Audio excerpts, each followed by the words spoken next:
My dear friends, welcome back to my channel English by Nidhi 22। तो आज हम discuss करेंगे एक new tragic play doctor Faustus by Christopher Marlowe, जो एक रेनेसा टाइम का बहुत ही important and crucial tragic play है।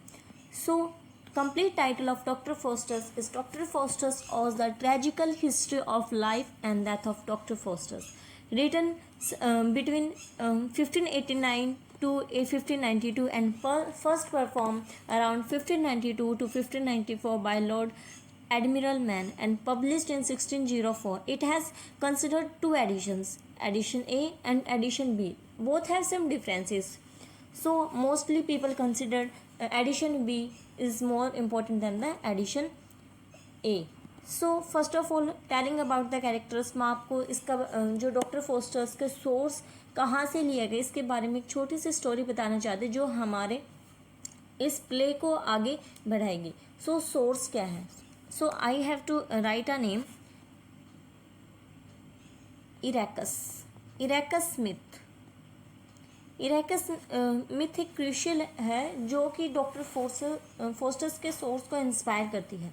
इरेकस स्मिथ के क्या जो इरेकस है इसको अपने जो आसमान में उड़ने की या फिर जो अपने उड़ने की बहुत ज़्यादा ही इच्छा थी, तो इसके फादर क्या करते हैं, डेटलस, इसको वैक्स के जो विंग्स है फीदर से वो बना के देते हैं और इसको वॉर्न करते हैं कि तुम कभी भी सन के पास नहीं उड़ोगे क्योंकि सन के कारण जो तुम्हारी वैक्स है वो मेल्ट हो जाएगी। बट इरेकस नहीं सुनता है, तो वो क्या करता है, एक दिन सन के बिल्कुल ही पास चला जाता है, जिससे क्या उसकी वैक्स विंग्स है वो सारे वो मेल्ट हो जाते हैं और वो क्या है नीचे गिर जाता है।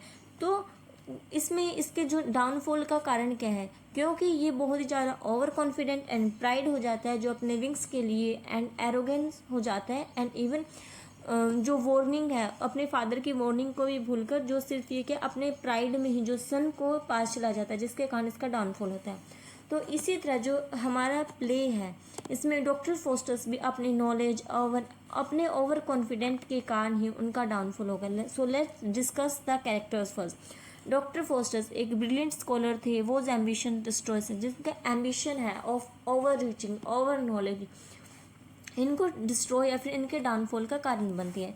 नेक्स्ट इज मेफिस्टोफिल, जो डेविल सर्व करता है लूसीफर को and always and serve 24 years to Doctor Faustus. Lucifer जो मास्टर होता है मेफिस्टोफेल का एंड जो रूल करता है in hell. Good angel represent करते हैं कॉन्साइंस एंड सेल्वेशन को।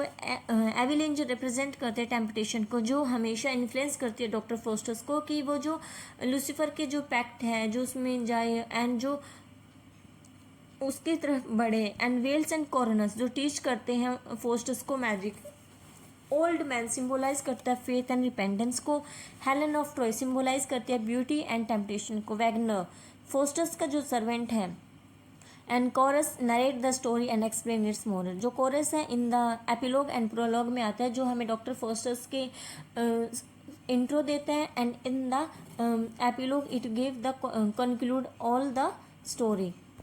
सो लेट्स स्टार्ट की पॉइंट्स वी विल डिस्कस। तो हमारी स्टोरी कहाँ से स्टार्ट होती है, जब कोरस इंट्रोड्यूस करता है डॉक्टर फोस्टर्स को, एक जो जर्मन का ब्रिलियंट स्कॉलर है जो मास्टर्स कर चुका है लॉजिक को, साइंस को, मेडिसिन को, थियोलॉजी को। सो वो डिससेटिस्फाई होता है जो सब्जेक्ट्स है, जो अनलिमिटेड जो इसके आसपास जितने भी सब्जेक्ट्स हैं उनसे, क्योंकि उसके पास हर एक चीज़ की नॉलेज है। तो वो अट्रैक्टेड फील होता है टुवर्ड्स द ब्लैक मैजिक की तरफ। तो वो क्या करता है, जो उसके फ्रेंड्स हैं वेल्स एंड कॉर्नर्स, उसको ब्लैक मैजिक पढ़ाते हैं एंड मेक शो और ये बिलीव करता है कि दैट ब्लैक मैजिक के कारण ये बहुत ज़्यादा पावरफुल हो जाएगा than kings and almost equal to the God, और गॉड के इक्वल हो जाएगा। सो जो गुड एंजल है वो एडवाइस करती है जो डॉक्टर फोस्टर्स को बिलीव करने के लिए, इंट्रस्ट करने के लिए गॉड पे एंड अवॉइड करने के लिए ब्लैक मैजिक, क्योंकि ये इसके डाउनफॉल का कारण बन सकता है।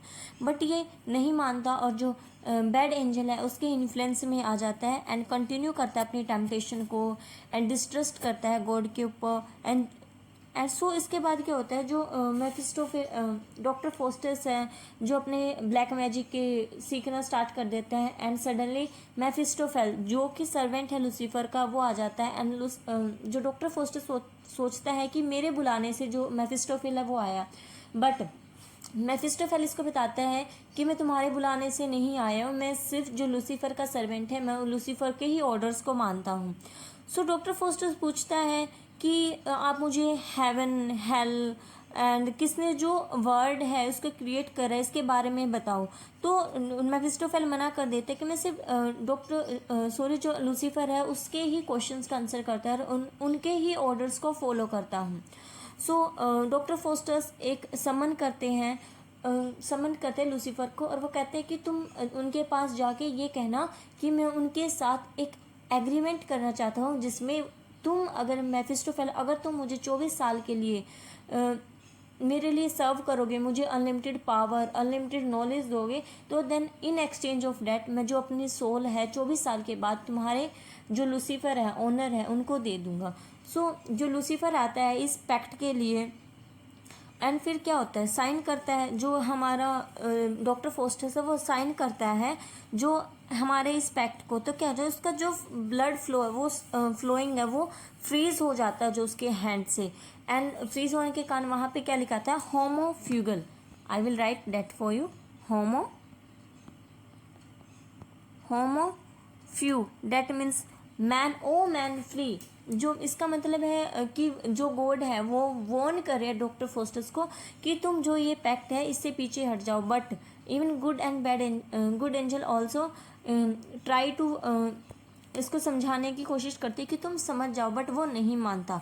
तो वो क्या करता है, वो वॉर्न करने के बावजूद भी वो जो एग्रीमेंट है उस पर साइन कर देता है। तो उसके बाद क्या होता है, जो डॉक्टर इन 24 सालों के बाद जो डॉक्टर फोस्टर्स है वो ट्रैवल करता है यूरोप में, रोम में, एंड कुछ जो ट्रिक्स हैं उनको भी, मैजिकल ट्रिक्स हैं उनको प्ले करता है अपने जो पावर्स के थ्रू।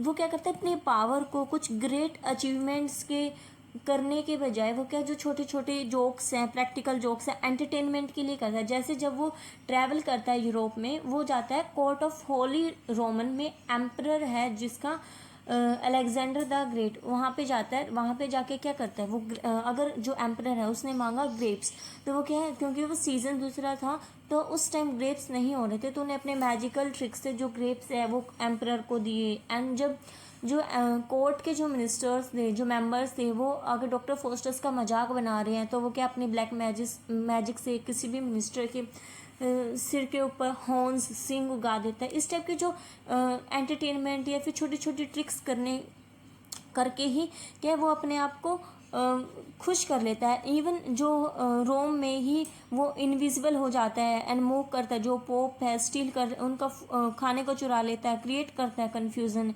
जो चर्च के ऑफिसर्स हैं इनके साथ।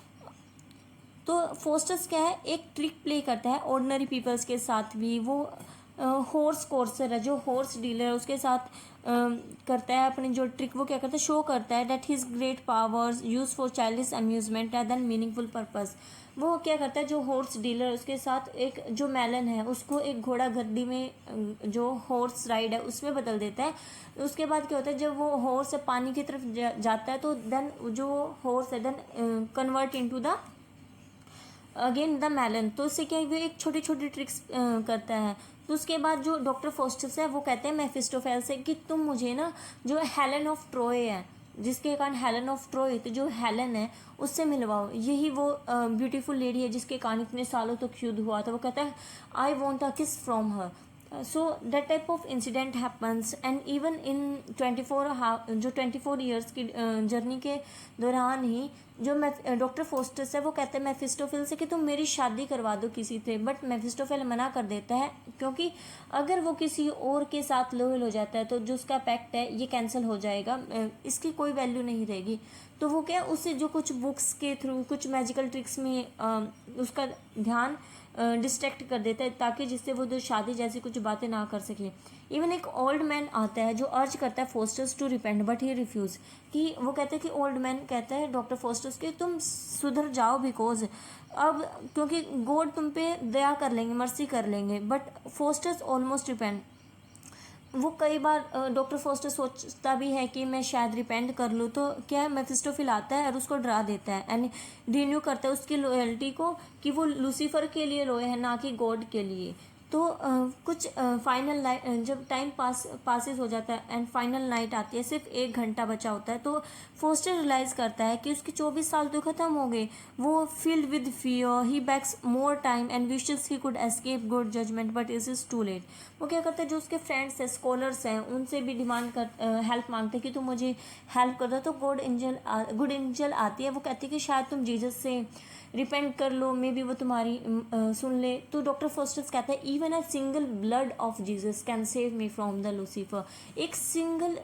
एक बूंद ही खून की जीसस के, वो मुझे जो लूसीफर है उसके जो क्रुएलिटी है इस पैक्ट से बचा सकती है। बट अब बहुत ही ज़्यादा डिले हो चुका है। तो लास्ट में जो डेविल है वो आता है एंड फोस्टर्स को खींचते हुए हेल में ले जाता है। तो अगले दिन क्या होता है, his friends find only the remains of his body. तो क्या सिर्फ उसकी बॉडी ही वहाँ पे पड़ी हुई मिलती है। तो इन द एपिलॉग कोरस आता है दोबारा से एपिलॉग के लिए। वो कहता है कोरस वांट करना है ऑडियंस को to learn that from Faustus's tragic fate human being should seek knowledge with humanity and never let pride और ambition lead them away from morality.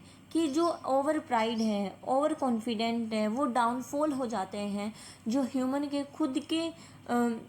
खुद के लिए। तो इस थीम्स कैसे overreaching ambition, sin repentance and salvation, appearance versus reality, knowledge versus wisdom, good versus evil. तो हम कह सकते हैं जो मोरल ऑफ द प्ले है कि excessive ambition and pride lead करते हैं डिस्ट्रक्शन को, डाउनफॉल को। Knowledge without wisdom is dangerous also, because doctor Faustus के पास नॉलेज थी बट विजडम नहीं थी।